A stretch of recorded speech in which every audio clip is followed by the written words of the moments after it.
Herb. Herb is a plant. I mean, herbs are good for everything.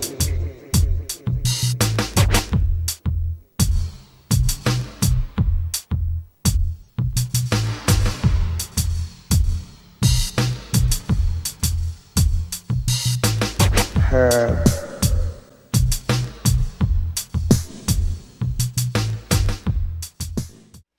Hello and welcome to the Eugene Cannabis TV. You got DanK on this side and we got Reverend Will over on the other side here, and we're going to talk about some state issues and maybe some California things concerning cannabis and marijuana.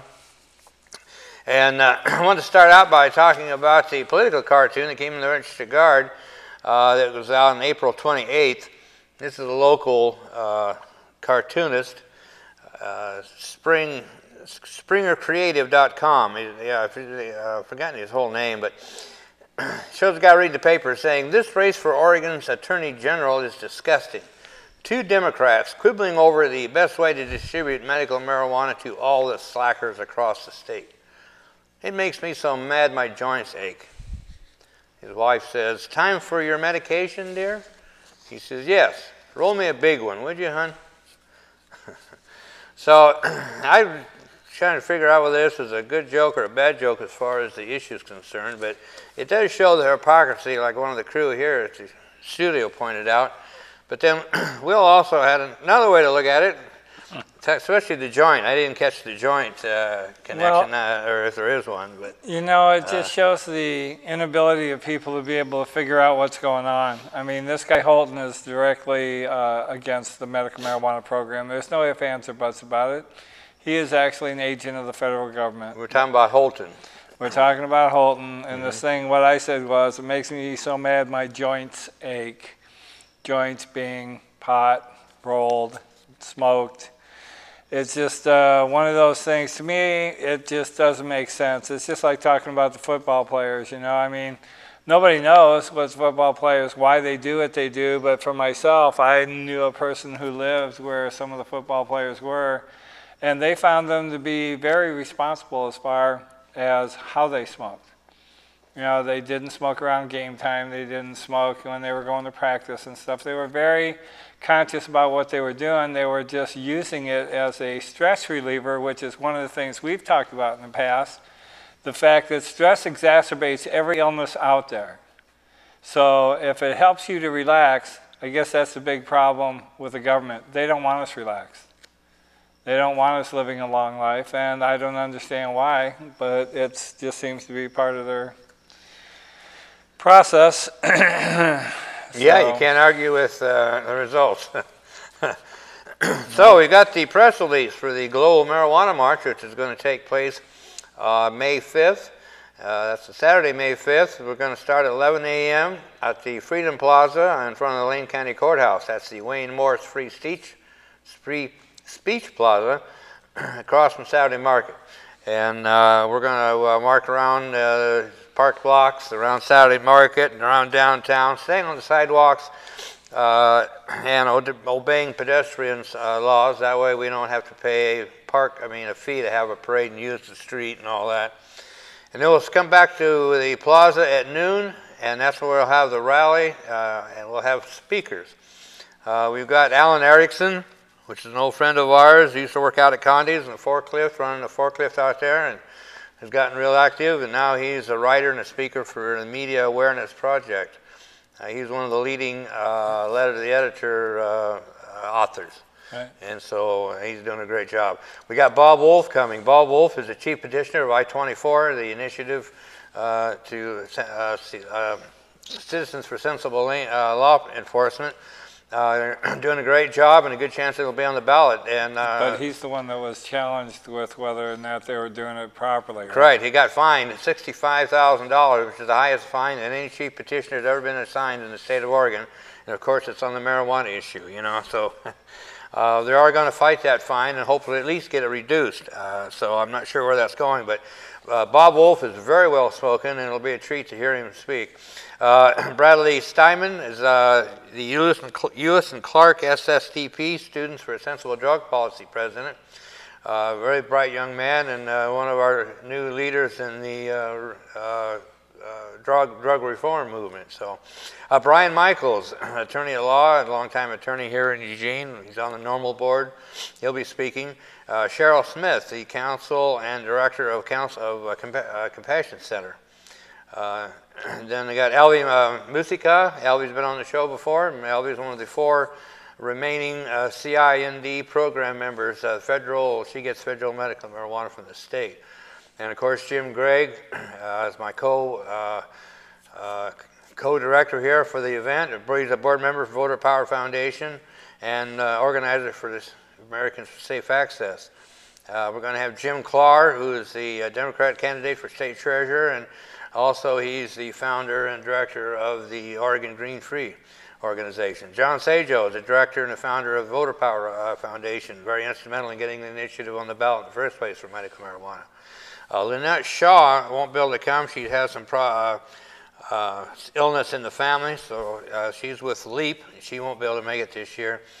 We've got our friend Reverend Will right here, political commentator on U.S. Cannabis TV and the founder of the Church of the Caring.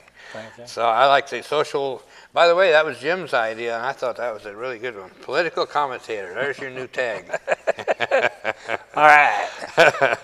It's like a business card I was going to make for my wife one time. You'll advice whether you like it or not. So there you go. Will's a big commentator, whether you like it or not. Dr. Rick Stegenborg, and he'll be coming on the show at some point, I believe. And he's the founder and director of Veterans for Peace International, very well spoken. Sam Chapman, our local guy, which is the U of O or a student organizer for the SSTP chapter here in Eugene, and Shelley Fox. Actually, I made a mistake there. Shelley Fox is the lead spokesman that can't be here. Lynette Shaw will be here. She's the former California Attorney General candidate and the founder and director of Marin Alliance for Medical Marijuana. And then we have Todd Delato. Todd Delato is the ACMM chair. He's the chairman of the advisory committee for the medical marijuana program and president of CAN Research, Education and Consulting, a company that he started himself. So anyway, there's the lineup of the speakers, and we'll have an open mic and have some other speaking, and we have information booths there, and you can have a chance to pick up the Just Say No flyer that I talk about. It's got the local information for cannabis for the Eugene area. So anyway, that's Saturday, 11. It starts at 11 and then the rally starts at 12, and that's on the Freedom Plaza, 8th and Oak. So please be there and show your strength and your support.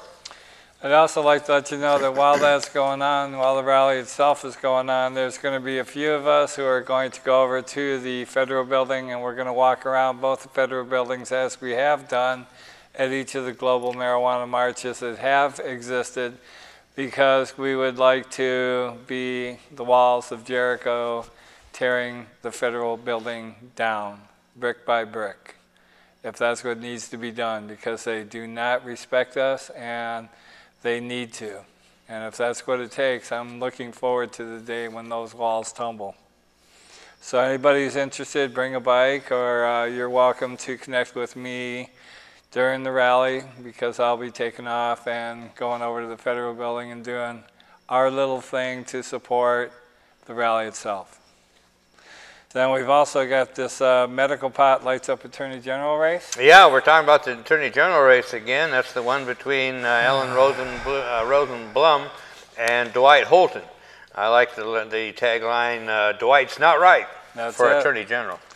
Right. You know, of the thousands of laws that Oregon's Attorney General enforces or interprets, the one allowing medical marijuana has lit up the campaign for that office more than any other.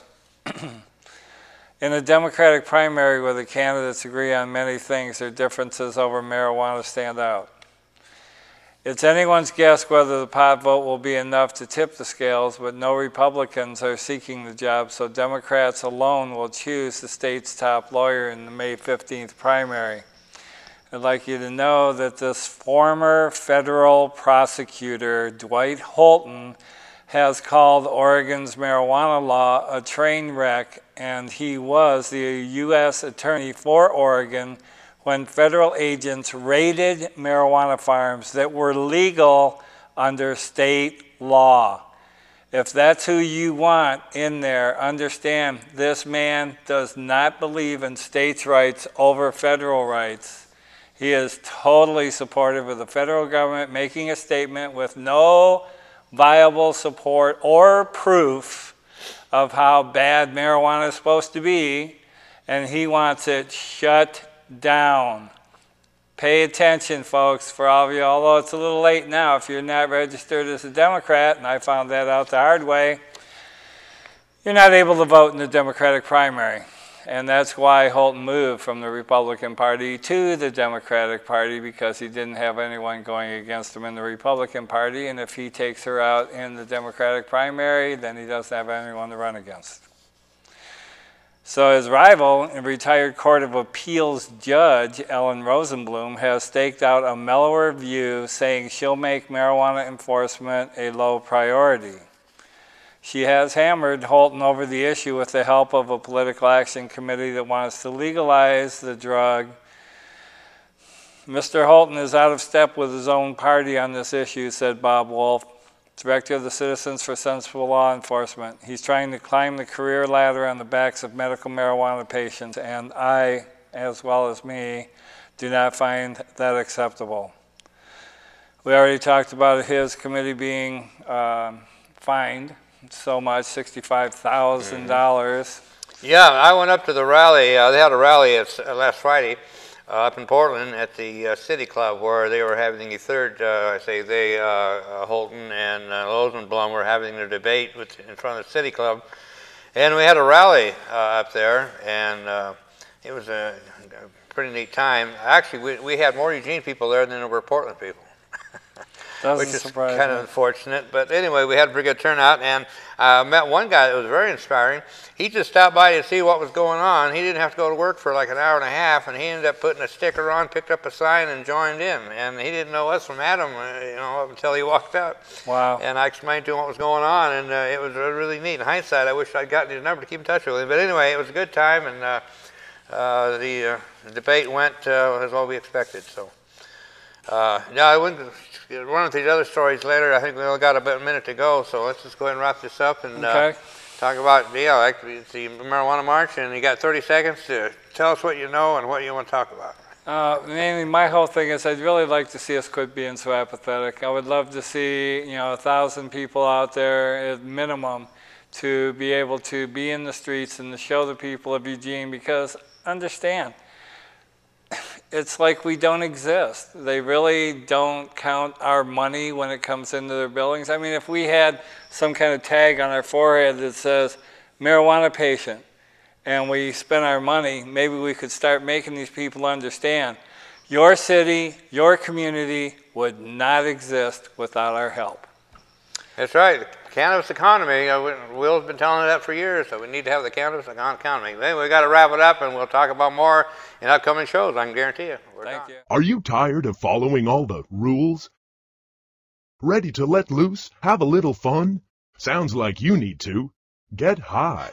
And with Narcomex Incorporated, your direct-to-consumer drug trafficking solution, you can. Narcomex values your business. That's why we're your #1 supplier of drugs, and you're our #1 consumer. These billions can't be wrong. We work hard for your business and have killed not 1, not 2, but 3 Mexican police and 2 journalists just to keep you high with that very joint. Why, our commitment to keeping you supplied has killed over 17,000 people right next door. Traffickers, soldiers, journalists, prosecutors, you name it. We're that passionate about your business. We've even begun to destroy some of your favorite tropical beach destinations, because if you smoke enough at home, you don't even need a beach. But don't legalize it or grow it at home. Let us do the work for you. Sure, consumers boycotted evil companies, but there's no need to boycott Narcomex Incorporated, your direct-to-consumer drug trafficking solution, also offering heroin, meth, and cocaine. Narcomex Incorporated. Live a little, and forget others won't. Welcome to Eugene Cannabis TV. We're here for another segment, and we got our friend Reverend Will with us, and you got DanK on this side. Yes. We wanted to talk about Cannabis Spirituality. You say it. You can say the word better than I can. Cannabis what? Spirituality. Spirituality There you is go. one Yeah. of the things, you know, for me, of course, Reverend Will, you can always expect to hear me talk about it. One of these days I'll get it plain enough, simple enough, and everybody's just going to reach out and grasp it, because the Church of the Caring has nothing to do with what you believe. It has to do with who you are and how you interact with those people and things on this planet. If you give it all reverence, and if you're accountable for everything that goes on in your life, and remember these words, everything accountable in your life. Because understand, it's not something where you give up accountability when something happens to you that you don't desire or you're not happy about having. Because the thing is that we are 100% responsible for everything. Now in that process, I don't know why we've been waiting so long in order to have marijuana be legal. I really can't even get it to be accepted as a sacrament within my church, although our church actually, mainly, the amazing part about that is that the Church of Santa Maria has sacrifice of animals, and that's okay in this country. And we also have the Ku Klux Klan, which uses the church as a way of saying that they have a right to gather and to organize. Now, if you can do these things, then we have a very simple plant. It is very wonderful. It has many incredible medicinal purposes. It also has spiritual purposes. And the thing is that we don't get to do these. And it was interesting for me when I went through my trial, because I had a judge who told me that I had a right to have my church and to practice my religion. But I did not have the right to have herb as my sacrament because it was illegal. Now, I believe that herb, when it was on the planet before it became illegal. And I would really like people to think back to those days, the days when cannabis was used in oil, it was used to create incense, and it was something that helped you to attain peace and serenity in your life. The people who smoke today, the people who use it as a medicine, who do tinctures and other things, are doing them because there's a calling in their life that tells them that it's okay for them and it's going to help them. Much more so than the prescription drugs that are out there, the cigarettes that are there, the alcohol that's there, the workaholic that's there in order to take up all your time so you don't really have time to think about what's really going on with the world being destroyed. I mean, look at Frozen. Frozen is an incredible show that's just showing you all these things that are going on in the world that are not appropriate if we are going to survive. And yet, are we intensely focused on being able to make this difference? Heck no, we can't even make up our minds as to whether or not it's really happening. When you've got 6 inches of snow here at the end of March in Eugene, and in my home state of Michigan, you've got 76 to 80 degree weather. Now, understand, my family's telling me they had no winter this year. And our winter was so mild that the biggest thing that happened to us was the snowstorm that just happened a week ago. Now, I hope that we can see that there are benefits to us all working together. And to me, the idea in the Church of the Caring is that we all support and serve each other. If there's anything I can do for you, you don't have to be a pot smoker or a medical card holder in order to have me help you. I would love to mentor children. I would love to be able to be part of the senior organization that goes on around here, trying to help seniors.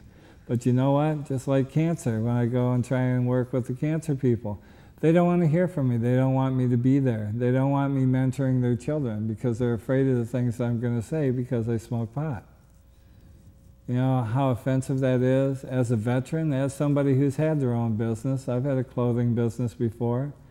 I am a professional driver by trade, and you're all worried about people who are driving and saying that they're not as safe or anything else.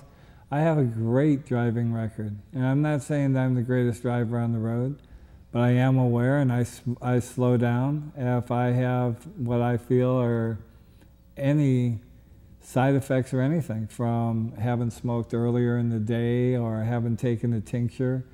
If I eat herb, I don't drive. It's just the way that it affects me. Now, other people it affects differently. The thing is, we'll never know if we don't get to try it, and we can't do the research because just like with industrial hemp right now, we're allowed to grow it in this state, but we can't grow it because we can't create a sample, and we can't create a sample because the federal government says you have to have a sample in order to get your federal tax stamp. And if you can't grow it because you don't have the stamp, how are you supposed to come up with the sample without being illegal? Excuse me, folks, you can figure that out. Please give us a call here because we haven't been able to find any foundation for caring in setting up a system like that when you want help here in this state to put people to work. But when people are standing here telling you that we have the ability to put you to work, oh, I'm sorry, we can't do that. We don't have the ability to take our timber mills and retool them so that we could do marijuana to save, or hemp, to save us from having to cut down our trees. Understand that kind of lameness would never be accepted by the loggers of old if that's what they really needed to have done in order to survive and to take care of their families. So I really hope that you wake up to that fact and realize that this is a product that could be used to save us down the road in oil and clothing and in food and medicine. These things are available to us. Why are we not allowed to use it? Oh, that's right, big business, drug companies, people who are dying of cancer and other things that are going to these hospitals where they're not even allowed an opportunity to really survive because, oh, you take all the suffering and pain, see how it's going to help you because we're not going to give you something which would help you to eat, which would give you the energy to actually fight off this illness. Look at Jack Herrera. When he after had his stroke, they had him in a resting home. The rest home wouldn't, wouldn't let his caretakers to administer cannabis to him while he was there. And that being such a crime because Jack had had it so integral in his life for so long. And it had, since the beginning of this stroke, it was benefiting him, and he was on a high tincture dose, and he was responding to it. And we never get to find out whether or not it really could have saved him because they stopped us from being able to use it to its full degree. And the stigma of it alone, the stigma of trying to talk to your doctor, I mean, that's my biggest complaint at this point in time. If you, as a patient, don't tell your doctor that you're using herb and it's helping you, and you know it's helping you, I mean, to me, I can't fathom that. The VA doesn't like seeing me coming because I tell them the truth.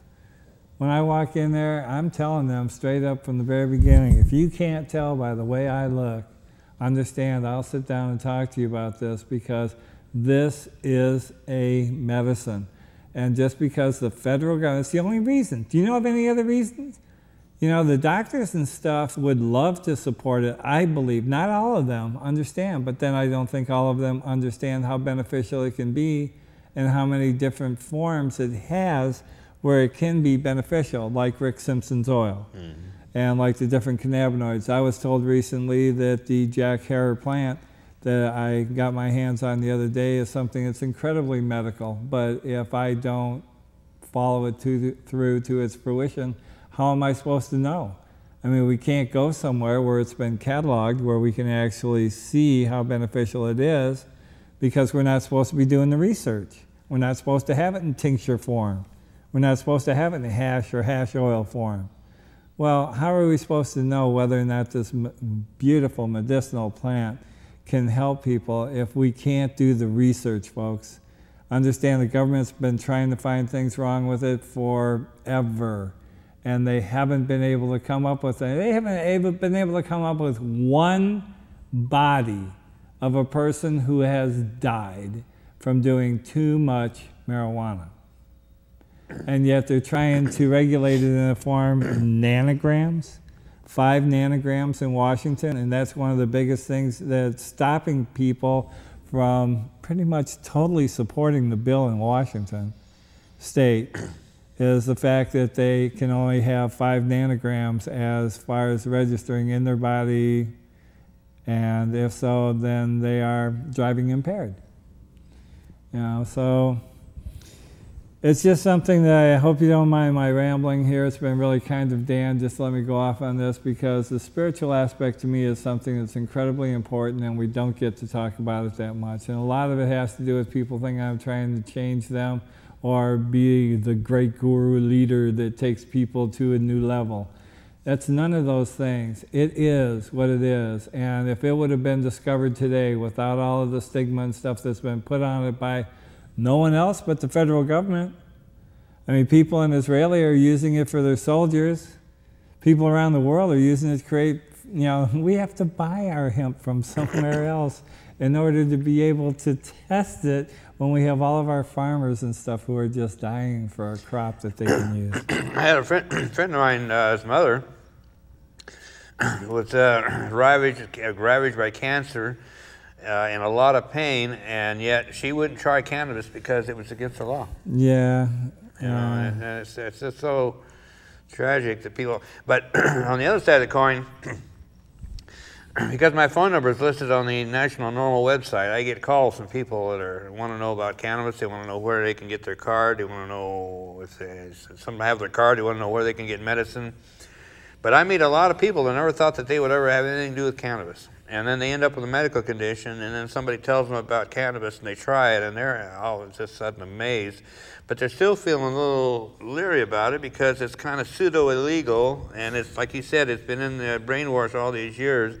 Did you know, by the way, this is the 40th anniversary of the Schaefer report that Nixon had, remember the Schaefer report? Judge Schaefer that said that this was one of the most benign medicines that has ever existed, and didn't understand why it was being treated the way it was. And Nixon refused to report. That was 40 years ago, by the way. So you understand, folks, that we have been abused, we have been discriminated against. Please, Mayor, City Council, Eugene, Springfield, why is it you're not paying attention to the fact that you have a taxable item out here that you could use to create money for your school systems, since you're, what is it, the jackpot, the lotto and all that stuff? That stuff was originally to take care of the schools, the system that we have. Oh, the Oregon lottery. Yeah, the lottery. That was originally was set up to take care of the schools, and then they shifted. I don't understand. Oh yeah. Yeah, it's, no. Well, that's the thing about tax and regulate. You know, they say tax it, and I'll be glad to pay taxes on it. But the only thing that worries me is regulate. What part of the government is doing? Do we want them to regulate cannabis? What part of the government is working well? Yeah, right. No, we want us to be in control of it. So.